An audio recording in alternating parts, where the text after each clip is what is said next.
যদি তুমি জীবনে বরকত পেতে চাও, সম্মান পেতে চাও, হৃদয়ের প্রশান্তি পেতে চাও, জেনা ব্যভিচার যেটা প্রেম দিয়ে শুরু হয়, জেনা ব্যভিচার যেটা প্রেম দিয়ে শুরু হয়, নজরকে হেফাজত না করার কারণে, চক্ষুকে নিম্নগামী না করার কারণে, চোখ দিয়ে যেটা শুরু হয়, এটা তোমার শান্তি নষ্ট করবে, এটা তোমার রিজিক নষ্ট করবে, এটা তোমার এই শিথিলতা, হৃদয়ের সুকুন, প্রশান্তি, নীরবতা, এটাকে বলে কি, স্থায়িত্বটা নষ্ট করবে, স্থিরতা নষ্ট করবে এটা।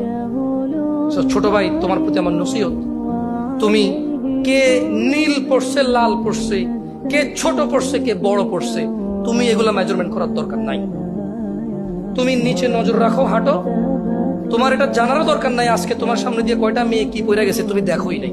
তুমি নিচে হাঁটো, যথাসম্ভব তুমি যতটুকু নিচে দেখে হাঁটা সম্ভব তুমি তোমার চোখকে হেফাজত করো। লজ্জাস্থান হেফাজত হবে, লজ্জাস্থান হেফাজত হলে তোমার হৃদয়ের প্রশান্তি নষ্ট হবে না ইনশাআল্লাহ। রিজিকের দরজা খুলবেই খুলবে।